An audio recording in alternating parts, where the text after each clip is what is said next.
back to the CoDaKrew podcast. Today we are covering match week 18 of the Premier League. If you don't already know how this works, our current scores and scoring system are on screen now. And I know we have missed a few match weeks recently, but it is now winter break. There are now 2 match weeks per week for the holiday season, and we are going to be covering each match week. This does mean that we're probably not going to be able to talk about AFCON until the quarterfinals, but we will be hopping on when the time comes for that. With that being said, let's get started with Manchester United vs Newcastle. Yeah, I think both these teams will be a little disappointed over drop points as of late. But starting with United, even for me as a Liverpool fan, that loss at Villa was a bit frustrating. Personally, I was hoping for a draw because I thought it was the best outcome for our UCL chances, but I feel like United's attack just seemed really fragile without Bruno there to glue everything together. Amram's system, it worked in spells. The press was coordinated. Cunha and Mount, they found pockets. Sheshko stretched the back line with some good runs. But once Bruno went off, the final third decision making, I thought it became rushed, disconnected. United, they were able to progress the ball, but they struggled to turn that pressure into any real threats. Too many promising attacks just ended with hopeful shots or half chances, but nothing big really. And so they didn't find an equalizer. And against Newcastle, I think the challenge will be similar for them. Can United impose tempo and structure and do that for the whole game, even when the game stretches? Or will they eventually just revert to chaotic play? They'll want to be aggressive at home, of course, but aggression without control has been their undoing more than once this season. I totally agree, and I think honestly the AFCON is a huge reason for that. So losing Mazraoui, no Ahmed Diallo, no Brian Mbeumo as well. That means that especially in the first half, this did improve as the game went on, but especially in that first half, their entire attacking strategy was cross the ball and pray. That's what we saw, and it was absolutely pathetic because what Amrin instilled in the squad when they had all their attackers healthy was they can give you a fast-paced counterattack and really stretch out teams defensively. We saw none of that now, and I think until the tournament ends, we're probably not going to be seeing a whole lot of that again for the rest of for the entire winter break. And that is such a shame because now you're playing 2 match weeks a week. You're playing like what 5 match weeks with all those guys injured, with Bruno Fernandes injured, with Kobe Manu injured. Whatever's going on there, not so sure about that. It's a bad time for Man United. Yeah, and defensively too, they're walking a tightrope because I feel like the spaces either side of the midfield are still exploitable, especially in transition. Newcastle can definitely test that straight away. They're going to have Gordon, Murphy running into the channels. And United, they just need to play disciplined, or they may well give up a goal early and then spend the entire rest of the game just reacting. If they score first, Old Trafford can carry them. If they concede first, the nerves will be very obvious. As for Newcastle, they also have trouble keeping up momentum, but I would say it's for a different reason. It's not sudden structural collapses they're having. One player goes missing and the whole thing just falls apart. But they kind of just fade out over a game. If you take the Chelsea match from last week, I thought the opening 20 minutes were great. Tonali and Guimaraes winning duels, Gordon stretching the pitch, Voltamata punishing loose defending.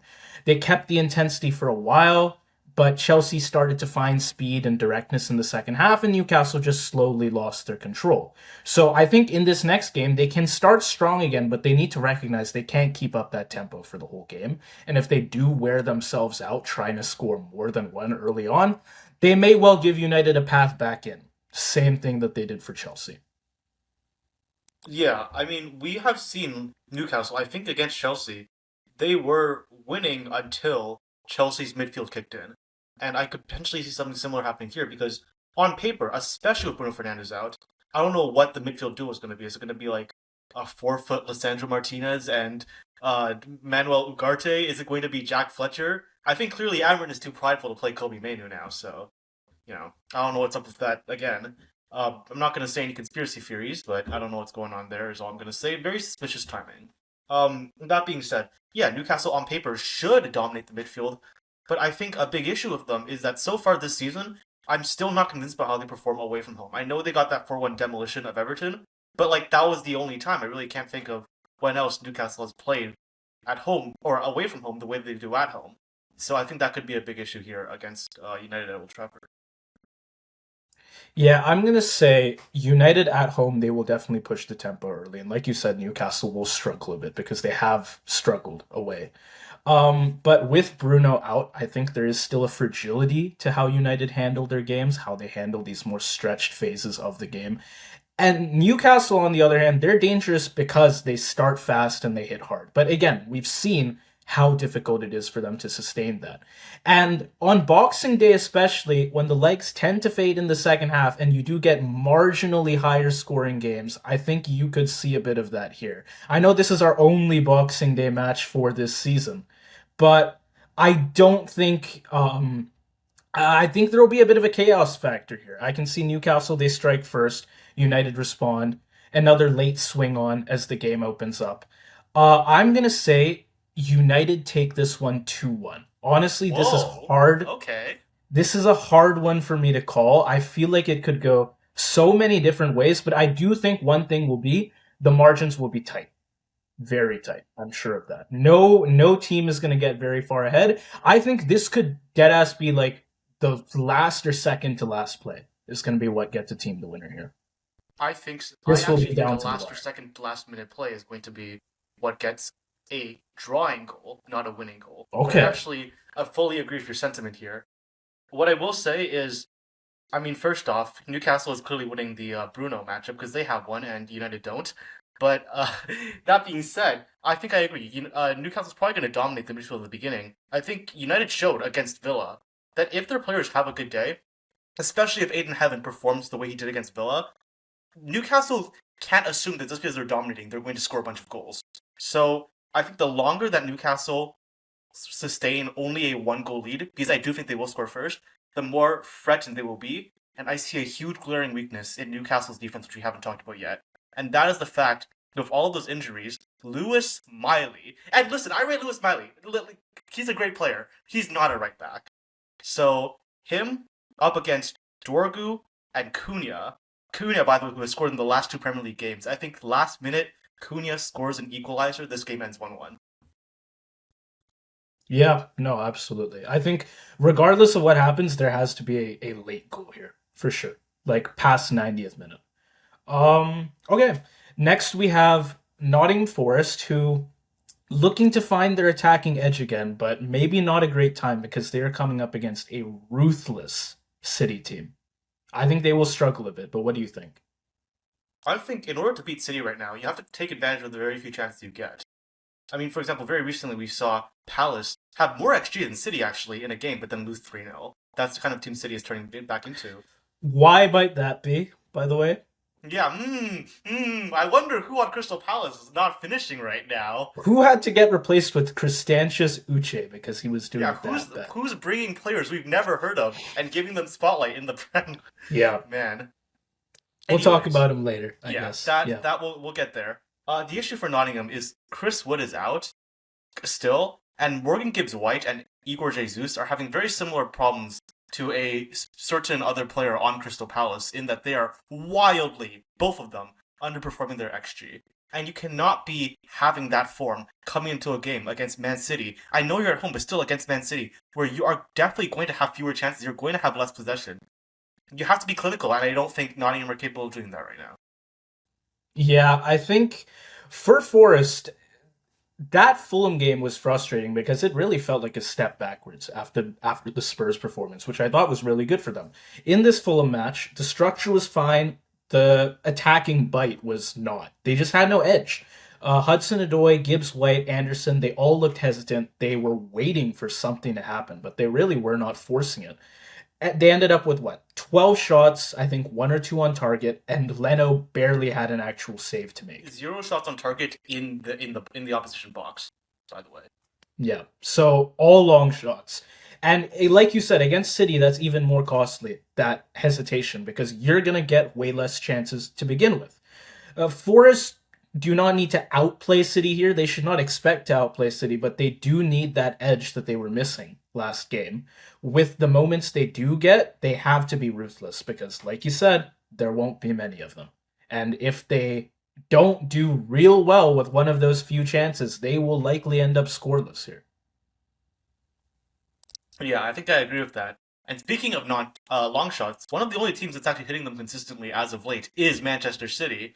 I mean, I should have listed down all the players here, but I swear recently, whenever they're struggling to break down a low block, some random center back or midfielder is just gonna pop one out from 40 feet out. So yeah, I think the biggest advantage that Forest have, especially at home, is Sean Dyche low block. And Sean Dyche now finally actually has the personnel to do that because when Nottingham have played that strategy, especially at home, I actually do think that Murillo and Milinkovic have gone back to the form that they were in last season. Obviously, missing all those fullbacks, having all the injuries, Sangare out at AFCON, Ryan Yates still injured, I believe. I think Dominguez might be injured as well still. I know Sean Dyche can't play his full system, but we do see the center backs there. But I don't know how much that matters when, again, like if City can just score a goal out of nowhere. This is kind of what happened against Sunderland, right? A few matches ago. It's actually a very similar thing what happened against Palace. Palace were actually playing better the first, I would say, like 20 minutes of that match. If somebody scores a screamer, what does it matter that Sean Dyche is playing Dyche ball? City, I think, are just in that like familiar winter gear. They really do tend to ramp up around this time of year. And it showed in that last game, I think. Fast start, relentless possession, Holland finishing before the opponent could breathe. And not only were they scoring, the process looked clean. You had Cherky driving at defenders, Reinders arrived late, Foden is finding pockets. Of course, Holland is doing Holland things, and they repeated that throughout the whole game. City's press sharpened as well, and they just suffocated West Ham. Yes, it was West Ham. Forest at home can probably impose themselves a bit more. But again, City can just expect that they can probe around until something gives and they start scoring. Maybe it's a deserved goal, maybe it's not, and it is just a screamer from a center back. But either way, they can definitely open up the scoring. They will find a goal at minimum, if not a lot more, which is what Dice should be worried about. That no matter how well of a low block he puts up, they will find something because they're Man City. Right. And the biggest issue with Man City was at the start of the season, it was just Holland that was playing well for them on the attack. It's now the entire front three. Foden didn't score against West Ham, but he is averaging still a goal a game in December in the Premier League. Turkey didn't get an assist, but he did put up he did create three big chances and six key passes and probably should have gotten an assist. Uh, West Ham, I think, were actually lucky to only concede three goals in that match. So, and then obviously as well, Erling Haaland is doing Erling Haaland things, as you said. So I don't think it matters what Nottingham does. I think City is going to score multiple goals in this match. Yeah, and I'm going to say I don't think it's a walkover early on. Forest at the City ground can make games uncomfortable. But again, City, they will find an opener. They can score early if they get the right shot off, and they can force opponents to chase. And Forest's recent issue, I think, has been that lack of attacking edge. And against City, waiting for the perfect moment usually means waiting too long. Once they find that goal, it is too little too late. Once City get their first goal, the space opens, the pressure ramps up, and Forest inevitably will be forced into risks that they don't want to take. And I can see them finding a goal, and I will say they do score one at some point, but the game will be. I don't know. I think they can find something. Just because I feel like City are very front foot, and perhaps they do let something up. But the game, what I will say is the game will be too far gone by that point. So I'll go with the 3-1 City. If not a 3-1, maybe a 2-0. Forest don't score anything, which I think is perfectly possible. If so, I'll take my margin points, but City will have a comfortable lead to end off this I game. hear you. I will go for a 2-0 though, because I just don't see who's going for the City squad. I'm sorry, Chris G, by the way. Nobody on your front line has been performing recently. I wish I could say something different. Maybe when Chris Wood comes back. Definitely when Chris Wood comes back, but not for now. And I actually do think I do rate Sean Dyche's back line. This was not like an to me, this was not an if Forest score, City will score three.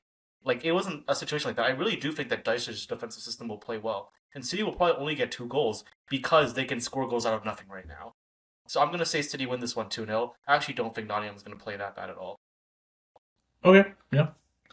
Now we have the other big title competitor, Arsenal. Still, I would say the best defense in the league. And they are welcoming a Brighton team that really needs some confidence in their offense right now. So again, maybe poor timing here. Yeah, I mean last season I remember talking a lot about how Brighton doesn't have the consistency to ever finish in a UCL spot because they're just such a streaky team. They would go like 3 games winning in a row and then 3 games without a win. Now they're 4 games without a win. I don't think Brighton have solved that issue at all. Yakuba Minte, for example, who was performing excellently earlier in the season now, has been cold recently. Karu Mitoma, for some reason, is still not back. Maybe he will never be back. I think he's going to be perpetually 2 weeks away from fitness. And obviously, as well, like as the injuries pile up, Carlos Baleba out at AFCON as well. It's not looking good for the squad. And to Arsenal's credit, a lot of people have been saying, oh, they're going to bottle the league again because they have, to be fair, slipped a lot of points recently. They haven't had huge margin wins recently. True, but I do think, first off, getting a win at all is all you need to do. That's basically what Liverpool did last season, and nobody was complaining about it, talking about how Liverpool was going to fumble the league then. But now people are saying that about Arsenal, which I find interesting. And also, people forget that during that period of time, Arsenal had so many injuries. Urian Timber was out. They had both of their center backs out. If that happened to Man City, they would be crippled. And Arsenal was still performing the way they did. William Saliba is now back. Against Everton, he really stabilized the ship. Declan Rice obviously is still here. And in this midweek match against Eze, or not against Eze, sorry, that was a Freudian slip there. Against Crystal Palace at the Carabao Cup, none of their starting three in the midfield started. So I don't see why I would have any doubts about Arsenal performing in this match. Yeah, and I do think the Wolves game was very concerning. And had we done a video last week, I might would have made that quite clear. But I thought the Everton game was better. Again, they could bring some more energy in the offense, but defensively they dominated the territory. They gave Everton almost nothing in terms of XG, chances created, whatnot. And yeah, I think Arteta, he should be pleased with the defensive solidity. Attack could use a bit more pace, a bit more urgency, but just like slow improvements should get them by. And I think certainly in this match against Brighton, they will get by. Because with Brighton, like what do I say, man? They just lost their edge so quickly. A month ago, it was 3-4 to Villa. They had 7 shots on target, good XG, good XGOT. And now they can still move the ball well into advanced areas, but once they reach the box, the ideas just dry up.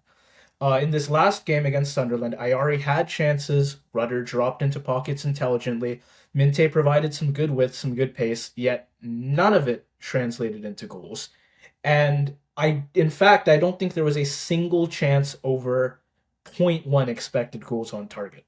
So there really wasn't any one good chance that they had in that game. And while I think they'll still find more offensively than Everton or Wolves did, I think they will have, once again, a lot of trouble finding an actual goal, and Arsenal could probably be happy with another 1-0 or 2-0 win here. Yeah, I fully agree. I think honestly, the Villa loss broke them. That's the only interpretation I can think of because ever since then, I mean, 1 goal from 3 games against some very questionable opposition, and yes, Liverpool are questionable opposition. Um, yeah, I'm very concerned about this Brighton squad. This is an Arsenal team that now that they're getting their players back against Everton, 0 shots conceded, 0 shots conceded in the first half, 1 shot on target conceded throughout the entire game. So Brighton it's another one of these games, like the Forest situation, where you have to be clinical with the few chances you get, and I have seen Brighton do none of that recently. So I fully agree with you. I think Arsenal will get a clean 1 or 2-0 win. I'll just say it right now. I think Arsenal will get a 2-0 win. I don't think Brighton is going to get particularly close to scoring in this match. Yeah, I think Brighton, they can move the ball well in spells. And again, they'll look more threatening than Everton or Wolves did, but they just do not have the confidence or the sharpness in the box right now to punish Arsenal. And they can make it awkward. I could see them getting on the score sheet, but I don't think they do. I think Arsenal, they defend better, and of course, they create more as well. And they do enough to stay ahead. I will go with a slightly scrappy, but ultimately still pretty comfortable 2-0 win for Arsenal. All right, fair enough. That moves us into Brentford vs Bournemouth. I will say Bournemouth has definitely been on a decline recently. So tell me, do you think they're going to be able to recover in this match? I think for Bournemouth, their structure's fine. They can create well, but their problems come about once they should be scoring. I can't gather much from the defense with the last game because Burnley, they only had 3 shots, and I think they had 1 shot on target, which was the 1 goal. Not something I'd especially blame on Bournemouth's backline, but as for the offense, they controlled territory. They generated lots of moments in and around the box and still finished with just 1 shot on target at home. There was just so much attacking waste here. They got wide players like Semenyo and Brooks into threatening positions. Evan Nilsson's movement did its job, but again, once those chances appeared, the execution always fell short. And now in their games, I feel like with Bournemouth, when the first goal does finally arrive, it almost feels overdue as it did in this last game. And when it does eventually come, or at least in this game when it came, the attack tightened up. Whereas at the start of the season, they would have been pushing for a second. So I just feel like, save for the Man U game, maybe, that high intensity style we saw from these guys earlier has completely slipped away by this point. So I don't know what to make of their games anymore. It's just not the Bournemouth that we saw at the start of the season. Yeah, I actually think Bournemouth, first off, they should have beat United, in my opinion. I know they scored 4 goals, they should have scored more. And in this match, 1 shot on target. David Brooks had 6 shots. He didn't get one on target. He should have had a hat trick. He couldn't get a shot on target. This is the issue I've been talking about with Bournemouth from the beginning of the season. Semenyo can score. What do you do when the defense adjusts to that? Because Semenyo is now scoring again, but he's scoring increasingly difficult, like prime Mo Salah screamers. You can't win games off of that alone, so somebody else needs to finish the easy chances that they're receiving. And nobody is doing that for Bournemouth right now. So yeah, I'm very concerned about this. I think that they have the skill here. Actually, I have questions about that because Tyler Adams is out, and obviously Brentford do have a very strong midfield, and they can punish you when they play a weaker midfield. But I still think, yeah, Bournemouth will get chances, but I'm very concerned about the scoring. Yeah, I think the attacking inefficiency for them is going to be a real problem versus Brentford because Brentford, they are comfortable conceding territory. They are fine with just defending their box and waiting for opponents to waste pressure, which is exactly the scenario Bournemouth have struggled with. And I don't think the Bees will panic if Bournemouth get a lot of possession early. They can just sit compact, protect the central areas, and trust that Bournemouth will miss their window. And once Brentford do get a chance to counter or attack the second balls, I think Bournemouth's missed chances will loom even larger. If Iraola's side don't score during their strong phases, this matchup could swing very quickly against them. Yeah, they can create chances. They've been doing it, but without being ruthless with those chances, they will they will just be letting up opportunities for Brentford. Brentford are happy to wait on them to fuck up a few shots and then go ahead for their own attack. That is exactly what I think is going to happen in this match. Brentford, at the B-Tech, that is like the exact strategy they use. Wait, counter, score. And I think, I'm looking at this, maybe Semenyo scores out a screamer, but that's just not sustainable. Even the best players in the world cannot do that consistently. And I'm looking at Brentford's squad. It's going to be Michael Coyote who's defending him. He is a very solid and in form right back right now. And if Semenyo doesn't score, which I think because of that he won't, and also because the entire defense will be adjusted on him, can somebody else on Bournemouth step up? I haven't seen it recently, so I don't think it's going to happen. So I don't think Bournemouth are going to score in this match. And because, like you said, Brentford will ease into it, they'll wait for an opportunity, and when they do, they pounce. I think they score a goal, and I think that's all they need. So I'm going to go for Brentford 1-0 win. Yeah, exactly what I have. I just think they're so comfortable letting games breathe. And Bournemouth, they see good spells throughout the game, but they just don't reflect on the scoreboard. And like you said, I have not seen anyone who has been consistent enough as of late for Bournemouth. And someone could pop out. They have attacking threats. We saw it a few games ago where they suddenly had a bunch of other people popping up besides Semenyo to score, which was a good look. But right now, there's just no one there, and I'm not going to make the quite bold assumption that someone can just show up and find a screamer. I don't think it's highly likely Bournemouth score here. So yeah, I'm going to have the 1-0 as well for Brentford. All right, well, then that brings us into Burnley vs Everton. Burnley, the team who got that 1 goal against Bournemouth last minute corner to finally get a point. To finally get a point that they didn't deserve, rather than slipping away points that they do deserve, as per usual with Burnley. They are now up against an Everton squad who are definitely being hurt quite a bit by AFCON. I was a little bit worried about how their attack is going to play now. And obviously, it looked really bad against Arsenal, but it is Arsenal, so I don't really know what to make of it yet. What do you think? I think okay, I'll start with Burnley, and obviously they had the equalizing goal, but yeah, we should be clear that their offensive problems are not fixed. Because again, it was three shots, one shot on target, and it was again a shot that like I won't discount Broha's effort at the end, but it wasn't it was lucky. It was a good chance that they had. That's the thing. It wasn't like sustained pressure or anything. But I will say that they are able to stay in games, which is good. They have defensive resilience, even if it does mean offering very little in possession for long stretches. The block was compact, the distances were decent, and Bournemouth were largely forced into low quality chances, which part of that was just Bournemouth's attack not being up to par. But they did still have territorial dominance, and yet Burnley did not give them much. And obviously, Burnley are not trying to dominate games right now, even when they play at home. They're just trying to endure. They want to survive for a draw. But I think they definitely can survive for a draw here. Everton is a side that can also struggle to create clean chances. And I feel like if they maybe just let up one and they can hold up for long enough, perhaps they can find a late goal. But I think more likely what they should look for is just a nil-nil. That's basically their best hope at getting a point here. It's just not letting up anything. I think their best hope actually is a 1-1 draw because they've shown so far that they can't hold nil-nils. They just don't have.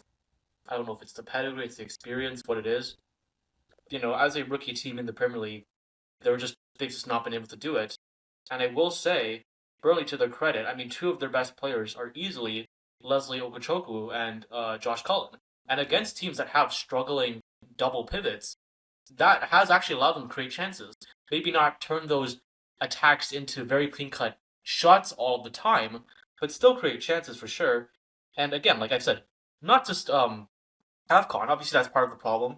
Dewsbury Hall is injured, which is a big loss. I don't think Carlos Alcaraz is nearly as good.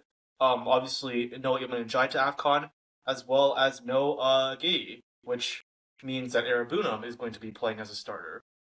The thing is, I still do rate Arabunam. I still do rate this Everton midfield to be like at least decent, even though obviously they basically showed nothing against Arsenal. So I don't think that Burnley is going to be able to take advantage the way they did against a no Tyler Adams Bournemouth, for example. So yeah, I think for me, I don't I think Burnley will get chances, or not chances. They'll get attacks. I think they'll struggle to get good chances. I think they'll get outside the box chances, maybe, but I don't think they'll do anything particularly good. And I'm still gonna have to rate I said Grealish. I mean to say Everton, but really it is Grealish because no Iliman Njai, no Dewsbury Hall, and their striker situation has not been resolved. I think Jack Grealish is going to solo a goal here. That's because I think Everton have nothing else in the offense. I think Jack Grealish, like, actually, low-key did look decent against Arsenal. He just had no help. And I think against a much weaker defense in Burnley, that will be enough. So I'm going to go with another scrappy 1-0 win. And this time it's for Everton. Yeah, no, I also have that. And I think it could stay cagey for a long time. Burnley will sit deep, they will keep their shape, and they will try their best to drag Everton into a slow physical game with very few clean looks either way. But Everton are just better equipped to stay focused for 90 minutes. Like you said, Burnley cannot hold a nil-nil draw. I did say that that is their best bet, but I don't think it's gonna last. Even against Everton, who aren't especially aggressive, I don't know that they can hold on for the whole 90 minutes. And yeah, I think Everton just need to wait for their one moment. Whether it's a set piece, a second ball, or a Burnley lapse late on, they can find that goal. And then Everton have a good enough block that I think they can keep any opposing goals out. So I'm going to say it is a narrow, forgettable 1-0 Everton win. Yeah. Well, something tells me this match may be a little bit more exciting than the previous two. It is a very top-heavy Liverpool side against a very loss-heavy Wolves side. Tell me what you think. Thought of that on the Okay. spot. That was off the dome. I Nice. swear that was not on my Nice. notes. Okay, I'll start with Liverpool. the team that I actually have shit to say about. I think Spurs away was the perfect summary of where we are right now as a team. The floor is higher, we have better control, but we still flirt with a lot of chaos when the game should be dead by some point. I think the Isak cameo was big, but now with his injury, we're going back basically back to what we had before, right? With Ekatike. Honestly, I'm fine with that because he is giving us proper value.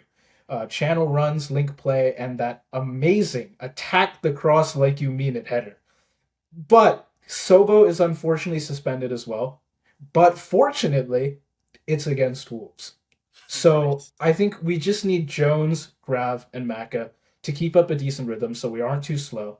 Again, it's Wolves. If Sobo was suspended for longer, I'd be concerned, but I am pretty sure it's just for this one game. Yeah, And no, so of course, even it's with just one him, game. yeah, even with him off the roster, keep up decent pressure and we will find chances. I'm very confident. I don't bet personally, but well, okay, I wouldn't even bet on this because the odds of us scoring a goal here are It's like like 1.01 would right. probably be what it says. Okay. Yeah, no, I think we like now the question is can Wolves score a goal? Can they? That would No, be a absolutely Herculean not. feat. Because this is a team that has half the goals that they should based on their XG. And Strand Larson, by the way, just missed a penalty in the last match. It's the finishing is getting fucking comical at this point. Um, yeah, no. Wolves can't finish for their lives. You tell Jurgen Strand Larson to score like an open header with two defenders, not even at him, but like close to him. His life is over. So yeah, this Wolves squad, I don't see them doing anything. If they were a bit better at finishing, I would actually be pretty concerned because Liverpool's midfield and defense, even though they've actually gotten results recently, I don't feel good about. Like you said, Yeah, yeah, I'm still the concerned about floor the is back line for higher, sure. but tell me why the more red cards Tottenham had, the less in control you The guys the were. worse we got at Like it was, controlling yeah, the it was ball. that was Exactly. It that's was not how bad. That football is finish supposed to was bad. work. So, yeah. That Um, finish was bad. But again, like Wolves cannot do anything against that. last 10 minutes, you guys couldn't hold on Yeah. to a ball. You were molding in the Discord chat, and I would have been too if I were in your Yes, position. I was. It was a terrible watch. Absolutely atrocious. But Yeah, if there's great for one me, but match that is it is nice that we have a freebie to get our shit together. Because again, I don't expect Wolves to make any sort of threat here. Like you said, they can't finish for their lives. We if we took the whole team and had them camp in the opponent's half the whole game, I don't think they would score a goal. I think if no matter what orientation you put this roster into, whether it's 13 at whether it's 10 at the front or 10 at the back, they're like the outcome's the same. It's always 0 goals for them. And they will yeah. let in 3. Let me say shit, do I want a 3-0 Liverpool or a 2-0 Liverpool here? Um I'll say a 2-0. I don't think we take this that seriously. We score enough early enough to make Wolves chase for basically the whole game. And once they do, the space opens for a second. But I think we don't do any more past that. Our players don't have an especially high amount of motivation right now, and Right. Wolves players don't have any motivation right now. Yeah. So 2-0 it is. Yeah. Some of them might just like miss these extra matches for the holidays. Stay with the kids or whatever. But Yeah, yeah, go I on mean, vacation. like you said, Akatike, pretty good recently. I think 5 goals in the last 3 games. And I will say, a lot of those goals are coming from the Liverpool signature Klopp style gegenpress. And you know who's very susceptible to high pressing? It's Wolves. So I would have said 2-0, but because of that, I think Wolves are going to give away a bunch of chances. I remember in uh in Rob Edwards' first match as Wolves manager, they almost held on, but they conceded 2 goals because they gave away 2 chances to Crystal Palace. I think Mateta might have failed to score in that match, but the rest of the team was firing, and because of that, I'm going to actually go for a Liverpool 3-0 win. Okay, yeah, fair enough. But I think safe to say Wolves are not finding shit. Yeah. Yeah, no way. Dude, nine It's goals, bad for them. It is bad, man. 13.5 something XG. No, not 13, 17.5 something XG this season. 9 goals. It is bad. Diabolical. Holy. That is Okay. horrible. That's Uh like Jean-Philippe Mateta levels, but it's the entire team. oh man. They should. You know what? Wolves should take Mateta off of Palace. I think it would be an improvement for them. Oh man, I think it what? would be. Strand Larson vs Mateta. Who's shittier? At least Mateta presses. Actually, to be fair, Mateta fits the Palace system because he presses. Um, I think Okay, but you can't make that argument against Strand Larson that he doesn't fit the system because Wolves don't have one. So well, sure, but sure. I'm just saying that I don't think Mateta. Okay, no, you're right. Yeah, yeah, it is what it is. yeah, I don't know. Maybe Strand Larson shitty because he's Strand Larson, or is Strand Larson shitty because he's playing with Wolves? Who could say? Yeah. I Okay. Next game we have two teams that are hovering near danger here. And they're meeting in a game that I think could actually be quite big for the relegation race. We have West Ham hosting Fulham at London Stadium. What do you think? I think this is actually one of the hardest games I would say of the entire week to predict. West Ham are now what? I think they're 5 points away from safety. Five because I think Forest is now dropping down to 17th with Leeds and their new system working wonders. We'll talk about them more later. West Ham are in a very bad position right now because they're 5 points out. By the time the AFCON is over, it's going to be like match week. I don't know exactly, maybe like 23, 24, something along those lines. And if the gap keeps going up, it's going to get worse and worse for them. And during this AFCON, they're going to be without both of their starting fullbacks, both El Doif and Aaron Wan-Bissaka will be out. And I will tell you what, I think Aaron Wan-Bissaka and DR Congo, especially, they might be staying in that tournament for a while. So that's not good. That's not good news for West Ham. I think also their backup left back got injured as well, so they are really not in a good position. And Fulham, they're in a perfect position to capitalize on that, are they not? Because I know Harry Wilson had a bad game in that last match, but before that, he was, I think, 7 goals, 8 matches. He was very consistent, and their other winger, Kevin, was actually very good in that match. So I think if one of them fires, that's already big trouble for West Ham. Yeah, I think West Ham are going to have a lot of trouble finding anything on attack here. Looking at the City game, I don't know that 3-0 is even an unreasonable scoreline for West Ham against City, but I think the bigger issue for them is how fast that game slipped away. Conceded inside 5 minutes, killed any belief that they had that they could even score, let alone get a point out of it. Um, and They I didn't know, believe they could like, get a point out of it. It was at the uh, Etihad. that's true. They were away. But again, no goals. It didn't seem like they had any energy to find one at that point. Nuno's side is always reactive. They don't really assert much of anything. And maybe that's kind of how they have to play with the situation that they're in right now. But yeah, that means Paqueta gets pulled deeper to compensate whenever West Ham fall behind. Bowen can't really threaten much either. And so for this next game here, I think they really just need to avoid the early goal. If they go behind early, I don't see any chance that they come back from it, even if they are playing at home. They just cannot afford a slow start. And again, against City, where they really would have expected to lose anyways, that's maybe not the worst thing in the world. But here, this is a game that they need points from.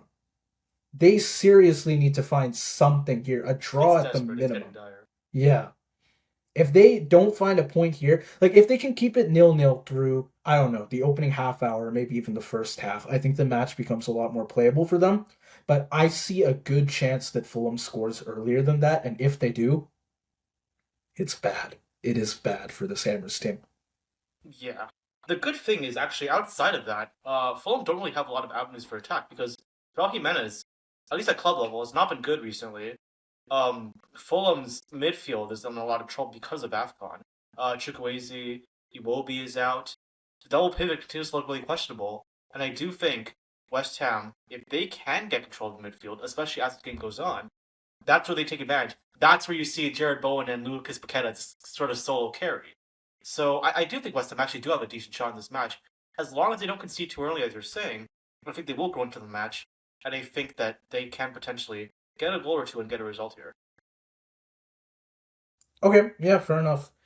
Speaking of Fulham, I will say their win against Forest was hardly convincing, but I think what it does show is that they're comfortable playing ugly games. Something we kind of saw as well in the City game that they were so close to drawing earlier. They obviously do not dominate chances. They don't really overwhelm teams creatively, but when they get those moments, they do take them decisively. Um, and I think against this West Ham side that can lose shape very quickly, I think Fulham will feel that in this game, waiting for the right opening is the right thing to do. They don't need to put on too much pressure, but even if they are playing that way, they still can't be too passive because if they sit too deep and they let West Ham settle into possession, they will invite pressure that they themselves don't always handle cleanly. So this game has to be quite measured for Fulham. If they stay patient, they stay clinical, it is exactly the kind of fixture that they can use to get themselves out of the relegation zone or the relegation area. I know they're not in the zone right now. But yeah, they need to be careful with this game because if they give up points here, those are points that are going directly to a relegation rival. So they need to take this seriously. The way I see this match, I think it's like 40% chance either team wins, 20% chance of a draw. I think because both teams have basically one way they can score. If one team scores early, they win. If it's 0-0 at halftime, absolute chaos, anything can happen. I'm actually gonna go for draw simply because of the way our game works. If it's a draw, that's a guaranteed at least 2 points. So just based on the expected value there, I think that would be a good call. And yeah, I mean, I don't know. This is a really tough prediction for me. I I feel like anything could happen, but I'm just gonna play it safe. I'm gonna say 1-1. I have the exact same prediction for just about the exact same reason, which is how our margin points work in this on this channel. But yeah, I will say that there are so many ways this game could go. I think it will be another tight one, but either of these teams could win it. Like you said, I think whoever scores first, if they do it early on, they have the game for themselves. Um, but yeah, I'm gonna say it goes very late this game. Neither team is gonna have much control at all. They will be looking for moments, and they'll try and take their moments, and eventually they will each find one late on. And I would say a goal each feels about right. So yeah, 1-1 draw is my call. Yeah, and I think the betting sites agree with us because if you bet on West Ham winning and that happens, if you bet $1, you get 263 back. And if you bet on Fulham winning and you're correct, you get 263 back. So it is literally 50-50. I don't think I've seen that in a while, but that is what they say coming into this match. But that being said, I think the match of the week, we have a Chelsea side who are looking to put themselves back into the title race, and a Villa side who keep saying, "Hey guys, we're not dropping off. We are in this title race." I don't know if I agree with that sentiment, but either way, this match is going to be very telling. Yeah, with Chelsea's game against Newcastle, I think it was one of their more encouraging performances in the last few weeks, even if it was a bit uneven, and it should give them some hope that they can find a way back into the title race. Um, no, of course they are quite far behind. I want to say it's 7 points off of Villa at the moment, which means they're what, 9 off of City, 10 off Arsenal. Am I correct Right. in that actually That is in saying correct, that? yes. Yeah. That's right. Okay. So, but I think they could bring some momentum from this last game. From the first half, they had some very familiar issues: difficulty playing through aggressive pressure, limited access to pockets between the lines, and attackers were receiving the ball with their backs to goal far too often. But I think Maresca's changes to the attacking structure helped change the rhythm a lot in the second half. Reece James became a genuine outlet. Palmer found a lot more freedom as well, and Joao Pedro's mobility was finally able to stretch Newcastle's backline. And so, with those good tactical corrections, they were able to find the comeback that they needed to snatch a point. And now the challenge is just going to be to repeat that, or better yet, find those most optimal tactics beforehand so that you can use them from the opening whistle and you don't need to like make changes to try and go for a comeback. Hopefully, you have the lead at home by half. Yeah, I don't think they will have a problem with that because these are not new tactics. This is what we saw Chelsea do at the Club World Cup.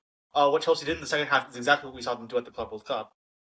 I said when Moises Caicedo comes back, they better drop Enzo Fernandez, and thank goodness to them that they listened. Because if they didn't, I don't think they get a point in that match. It's Reece James and Moises Caicedo. Like you're saying, Reece James got back into that match, and it's those two plus Malo Gusto as right back. I think is clearly the best system Chelsea can play. It allows them to go into that 3-1-6, that signature Club World Cup style. It allows them to break strong midfields and just play direct, which is what got them that 3-0 win against PSG. And when you look at this Villa side they're about to play, they have a very strong midfield, Villa. But Paul Torres is injured on the back line, and they have to play Victor Lindelof, a very aging Victor Lindelof. So I think if you do play that direct style, that is the strategy, and they are going to implement it. I'm pretty confident. Yeah, so I think it does look pretty good for Chelsea going into this. Now as for Villa, they didn't dominate possession against United, and they didn't overwhelm through volume of attacks, but they were very good with the moments that they did get. And I think that is the hallmark of Emery's side right now. They are direct, they're confident, decisive in isolation, and again, when they get the moments, they are ruthless with them. Morgan Rogers has embodied that as of late, but besides him, I think Watkins has done a good job of stretching play. The midfield runners are doing well, and the back line stays compact enough to absorb the pressure when they need to. And so, yeah, Villa, they don't need long spells of control to hurt you. They just need a duel or two, one, a loose clearance, one defender to back off, and they can take advantage. And the structure remains disciplined the whole way through. So I think they look quite good as well. Their form is down to them taking these games where the margins on paper are very thin or the odds are just against them entirely, like say the Arsenal game, and winning them with some confidence. And I'm just going to say it is a shame they started the season so poorly because with a bit more of this, they might well have been toward the top of the title I race actually already. think if they didn't fumble those first four games, they would be first in the Premier League right now, easily. They're only 3 points Yeah, off top despite that horrendous start to the season. right. It has been an amazing recovery for them, but it looks to me like they have it in them to get there. This game would probably be important, getting points here to keep in that race. But again, their form looks damn good, and it's not just lucky. I'll say when we started at the start of the season, Liverpool's wins were real lucky. I don't think that's necessarily true for Villa here, and they can stay in this race definitely. They might just need a slip up from Arsenal or City to get ahead. Yeah, you can like have a Liverpool fan and start well and get lucky a few times. This Villa squad symbolizes just doing enough to win every match. 10 games, 10 wins in a row in all competitions, and they have won 8 games in a row by 1 goal exactly. You do not, by accident, by luck, win 8 games in a row with a 1 goal margin. That doesn't happen accidentally. So that is exactly how Emery is playing the team. And if they just do enough again in this match, I think I agree with you. The next few matches will be very telling for Villa for two reasons. I think number one, they're playing some very tough opposition. Chelsea, Arsenal, Forest and Palace I think should be easier matches. Forest as well. Palace because they struggle with depth. And then I think after that, Everton is their next Premier League match. If they go through those next 5 matches and they don't drop any points, okay, I think they might actually be in the title race. I don't think they are yet, simply because that somewhat fraudulent fact they don't get the Europa League money, I think, means they don't have enough depth. Now there's going to be 2 match weeks, uh, 2 match weeks a week for the next few weeks throughout this winter break. And I mean, I would love to see them truly contend for the title. I don't think they will, but I would love for them to prove me wrong. Dude, Villa Arsenal 2 Electric Boogaloo is going to be something. Oh my god, That dude! will be a watch, man. If Villa beat Yeah. Chelsea and Villa beat Arsenal, they're in the title race. I'm just gonna say it now. I'm not Yeah. saying it No, yet. they are. Do you think they are now? Do you think they're already in the title race? Because No. my policy is you can get into the title race if you don't start in it, but once you're out of the title race, you're out forever. And I think Okay. yeah, Yeah. that's the way I see it. So that's why I'm not putting them in yet. I'm assuming that's what you're saying as well. Yeah, yeah. I don't know. Because Arsenal and City, like we've talked about it before, right? At the start of the season, you have Arsenal, City, and Liverpool who have so much depth on these rosters. And I mean, seeing what Arsenal have gone through, like with their injury crisis, and they have done as well as they have in spite of that. Like Villa could not manage something like that.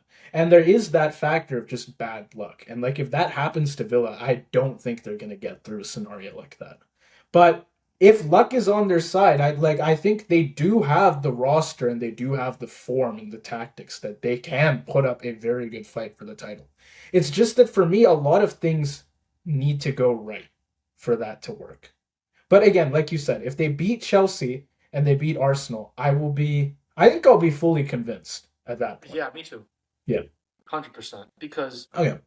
yeah, I think that are they're because that match against Arsenal will be at that'll be at the Emirates, right? Because yeah, that's at the Emirates because I remember Villa Yeah, won that at is at home. the Emirates now. So that would be a huge tell. That would be a huge tell as well. This match also at Stamford Bridge would also be a huge tell. Um, I'm very worried about them though. I'm not gonna spill my result fully, but I don't think Villa win this match because first off, Chelsea are a big game team. The reason they're out of the title race is not because they can't beat or perform well against the best teams. It's because against the weaker teams, they struggle quite a bit. But Villa are definitely a big team. They are, first off, I think it's safe to say this now. They are a Big Six squad. I think this was a debate last season. It's no longer a debate. They just are. And I mean, Chelsea, that's the kind of team that they can do well against. I know Cole Palmer was actually quiet in the last match. I don't know if he'll be quiet again. João Pedro, definitely a big game player. Um, that midfield, as you said, is only going to get better. And their center backs really only struggle in transition. When they don't struggle against really strong teams like Villa. And Villa, obviously, as well, I think they're also like not too top heavy, but they're too over reliant on this Morgan Rogers. I think Rogers scored 4 of their last 5 goals, and only Watkins, who is the guy you would want to perform well against Chelsea's relatively weaker center backs, has not been doing it recently. Yeah, and I will say I don't know exactly what your scoreline is, but I do agree Villa's winning ways will end here. For the moment at least. Not because I think they suddenly play poorly, but they just meet a team that can match them on the night. Chelsea will have spells. Villa will punish them as well, and I think the game will swing back and forth quite a bit. I'm going to say it is a high scoring game. I don't know if you agree on that, but I'll say that a 2-2 draw feels right for me. Hmm. Um, Okay. I think yeah, both teams can find a lot of chances here. It'll be an unfortunate slip up, not a super big blunder for Villa, and 1 point keeps them hopefully close enough to the top that they can stay dreaming and waiting for someone to slip up above them. But again, I think a lot of their place in the title race will be down to if Arsenal and Man City screw up someone.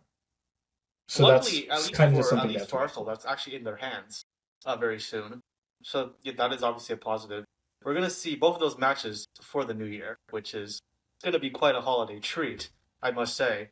Um, I think actually that Chelsea are gonna win this game because Villa, like I said, they're too reliant on Morgan Rogers. Chelsea have very strong fullbacks. I mean, Malo Gusto, I know he had a bad game against Newcastle, but we know how good he can be, especially in the system. We know how good CoDaKrew can be in the system. And I think this is just all around tactically a bad matchup for Aston Villa. So I'm going to say Chelsea win this one 2-1. I actually do agree it'll be high scoring, at least high chance creating, but I don't know that Villa will be able to convert them as well as Chelsea will. Okay, okay. Yeah, not unreasonable. We now have for this next match two promoted teams, both on decent form right now, but they are a ways apart in the table. So Leeds, coming to the Stadium of Light, they will look to see if they can catch up a bit to Sunderland. What do you think about this one? Right. Well, I think whether or not Leeds catch up, I think Daniel Farke over these last 4 games have proven that Leeds are actually out of the relegation race. I think they're comfortably going to finish out of the relegation zone, especially with how bad West Ham has been recently, and especially with how many more points I think they're going to slip up um, during AFCON and during, let's just say, the holiday season. Um, that being said, I think Leeds relies a lot on the 3-5-2 system, on the midfields performing well, especially. And that led them to destroy Crystal Palace because Crystal Palace were playing 2 match weeks in that week. and Daichi Kamada was injured, and they had to play Will Hughes. It's going to be very different in this match against Sunderland. Yeah, I do have to say, I'll get to that in our final match overview. But Palace are in a terrible spot right now. But I will say we didn't do that episode. I as predicted Leeds to win that match. I really did. yeah, I'm not surprised by that result at I'm all. not unreasonable. They're just so out of it right now. If you look at their games, but okay, back to Leeds. I think they showed in that Palace game that they can really hurt teams exactly the way they want to, the way that they set out to do when they bought all those tall players before the season started. That constant physical pressure, set piece routines, quick long throws from Ampadu, and almost constant supply of second balls and near post chaos, all central to how this team scores. And with guys like Calvert Lewin, whose form has turned many of those moments into massive threats, Leeds, they're now very comfortable taking that pressure, that physical pressure, and turning it into goals. They don't have fluid buildup, and they don't really need it. Their shape suits them as well, compact, aggressive, and they are just well designed to keep opponents defending their box for long stretches. And I think against Sunderland, they will try to look at this as another opportunity to impose that physical sort of game. Now, I don't know how well they're going to do that, but they sure will try. They will want those long throws. They will want those headers. They will want every single physical threat that they can get right up in Sunderland's face. I think it will be a lot harder because first off, at the Stadium of Light, that system is a lot harder to Oh, play yeah. against. And also, I haven't really seen anyone talk about this, but people seem to forget at the start of the season, one man for Sunderland was terrorizing opposition midfields. That man was Habib Diarra. He's back from injury at the perfect time because all of those other guys are now gone at the AFCON. Him and Granit Xhaka, they locked down Caicedo. They locked down Declan Rice. I remember during that video there were people arguing, no, they didn't lock down Declan Rice. They did lock down Declan Rice. I'm sorry. I don't know if that was an Arsenal fan. I'm sorry. I'm just being real. And Leeds' midfield, very strong. Altanaka, Anton Stock, Sean Longstaff, etc., etc. Very strong. I don't want to discount it, but I've seen those two guys break better midfields and do so away from home. I believe they beat Chelsea at Stamford Bridge, if I remember correctly. So yeah, I don't think this Leeds system is going to work in the Sunderland match. Yeah, I think Sunderland, they just need to play disciplined. Leeds, they rarely thrive when games become scrappy, when the ball is up in the box for a long time. So, Sunderland, they need to avoid fouling unnecessarily. They need to avoid conceding too many set pieces. But if they can manage the second balls well, if they can avoid giving up too many corners or throw ins and the like, they can keep the game level, maybe find a goal early, but even if they just keep it level, the longer it stays level, the more playable I think it becomes for Sunderland.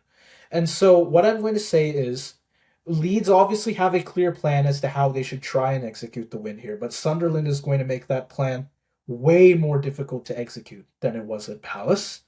And I think breaking down Sunderland is just it's going to be a very big challenge for Leeds. And I think they get shut out.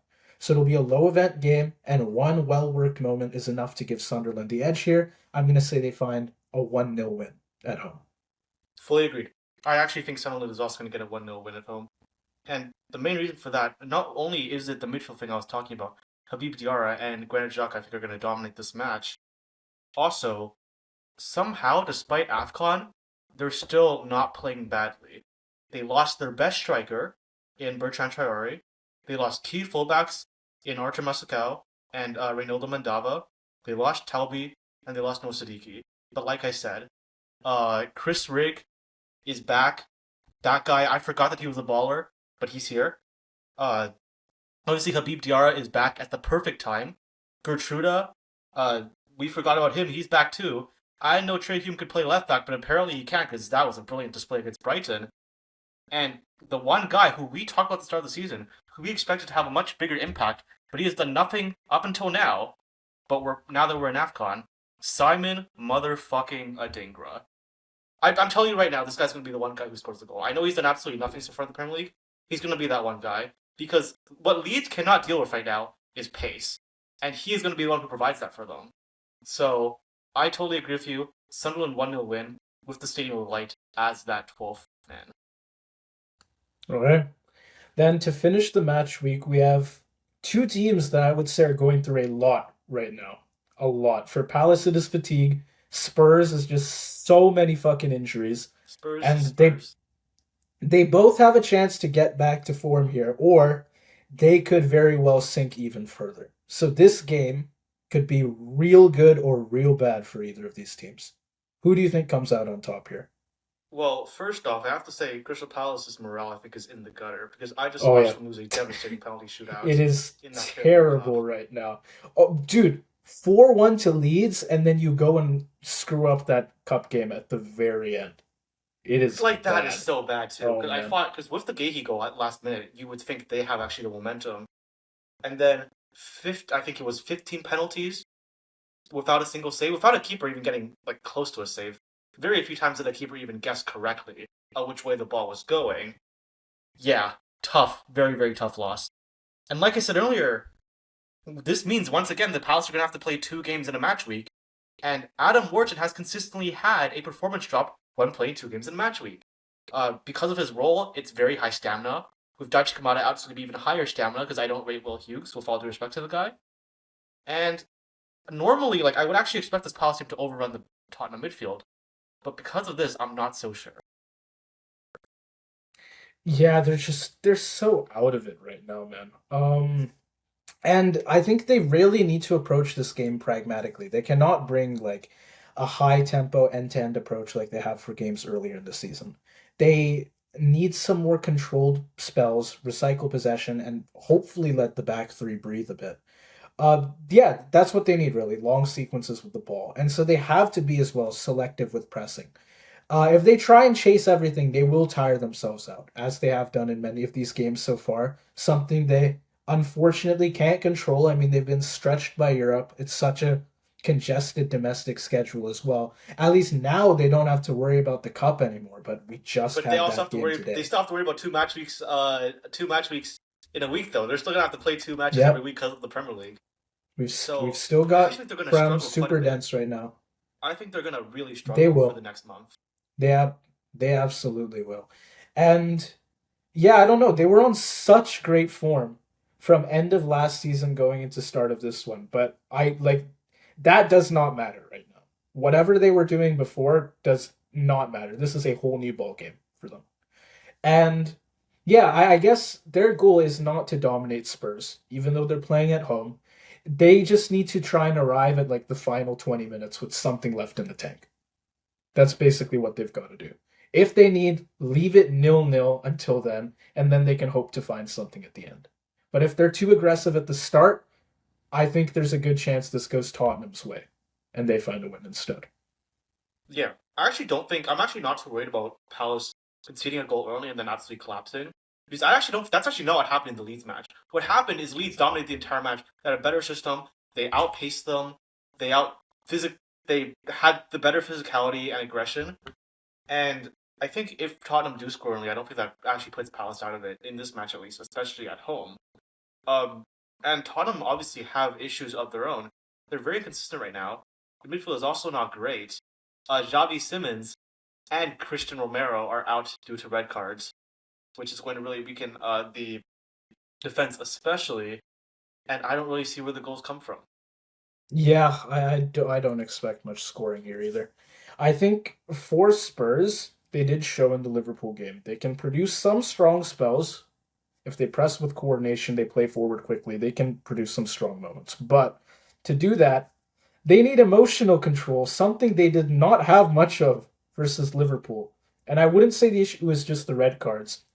Once we pressured them, I feel like the game tilted really quickly. And again, for whatever reason, when they got two reds towards the end, things somehow seemed to get better for them. Maybe Yeah. because they brought Richarlison in. But before that, it did not look good. They had like no control over that game whatsoever. And I think they just have to play a calmer game, especially at the back. Bentancur and Gray have to slow the game down when needed. And if they do rush vertical passes or try and force early entries into the box, I think Palace will get exactly what they want, which is they get those second balls, broken phases, not what Spurs should be going for. I think Spurs, they really need to try and control the tempo the way they need to here. Um, Yeah, what can I say? They just need a bit of patience, which they really did not have last game, in my opinion. Yeah, fully agree. I think this is another one of those games where I think it's going to be very close, very similar to the West Ham vs Fulham game from earlier. I think if either team scores first, they'll probably win. I don't think they're gonna. I don't think there's as much present potential. Excuse me, for like a huge, like dominating win. Like I could see West Ham or Fulham both win by 3 goals, but I don't see it happening here. And for that reason, I'm going to go with the same results I did earlier. I think this is going to be another 1-1 draw. I think Palace are going to find a goal off somewhere. I don't even really know where because the attack is so bad right now. And Tottenham, their attack is also so bad right now. Probably just like Richarlison or a Kudus just gets a solo goal. Is kind of what I see. I think, yeah, these two teams are going to struggle a lot. I think it really does come down to who manages themselves better. But I want to say, I don't know why I'm feeling like this is going to happen. I just think Palace have their last hurrah here before things really, really go to shit. And neither team is going to dominate. No one's going to look fluid whatsoever. But I'm going to say Palace just have a bit more of a measured approach. And they can stay in the game. And I think Spurs will overextend at some point and they can capitalize. I'm going to say both teams score, but I'll give them a 2-1 win. I don't know why I'm feeling that. It could even be a 1-0. I don't know. I just feel like Palace will say this. We need something. We need something. We're gonna find something here, and maybe they'll do it. But then everything's done for the next month.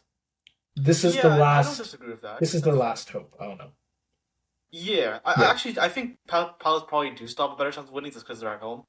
Yeah, if you're gonna say win, I think 2-1 or a 1-0, very reasonable. And that yeah. concludes the episode. Man, we are with this winter break's probably go crazy because that's like guaranteed 2 episodes per week from us. I promise. Right. I'm saying this publicly now, so I have to hold myself accountable. Once this video starts coming out, we're gonna start making shorts again for the holiday season. I'm gonna try to do shorts, uh, not every day, but in the days before matches to get some more previews out there, to get some more bite-sized content. Um, and like I said, after that we'll talk about AFCON, but unfortunately, too much shit is going on in the world of football right now. It is such a tight schedule right now that we. It is really hard to find the time for international videos at the moment. Yeah, I'm glad I Yeah. got one out there. But I yeah, yeah. We'll see when we can next get an AFCON video. If I have the time myself, I'll hop on that one as well. But yeah, yeah. that's it for this set of predictions then. Anything else to say? Any games you're gonna be watching for this one? I think it has to be Well, Villa for one, right? first off, Villa vs Chelsea, very very telling. Sunderland vs Leeds, obviously has to be a much watch, and Man United vs Newcastle. I think those are gonna be the 3 games I do shorts on. Mhm. Actually, Yeah. maybe I'll change my mind. I Okay. think it's gonna be those 3, and therefore I'm obviously gonna be watching them. Uh, there's I think like basically I want to let me make sure I'm not wrong about this. Okay, yeah, there's only 5 different times there are games, so you can only watch half of the games this match week, and that's probably gonna have to be Right. how it works because of how congested everything is now. So, I guess the one thing I will say is we haven't done a Premier League update in a while. I don't want to do one until the dust settles because this this like next set of matches, not next set, but let's just say this next month, that's gonna be when teams either struggle from the depth issue or for various reasons, like Manchester City always seems to do, rises above the pack. So I think once we're like mid or end of January, the dust settles, we really know the title race. We really know if there is going to be a relegation battle or if West Ham just slip completely into the abyss and it's going to be those bottom 3 forever. At least I guess for the rest of the season. But for now, too early to call. That's what I have to say about the Yeah. entire league. Yeah, Lord, this next month of matches is gonna be something. Something for us as well. We have a lot of videos on our hands to be making, so Right. we will be busy. But yeah, we will keep you guys updated. And the next set of matches after this one that we've just covered is a midweek, right? So we've That's got to right. get like straight to work. But yeah, Yeah. we will be back soon enough with another set of match week predictions. So do stay tuned, and we will see you all soon. Have a good one. See ya.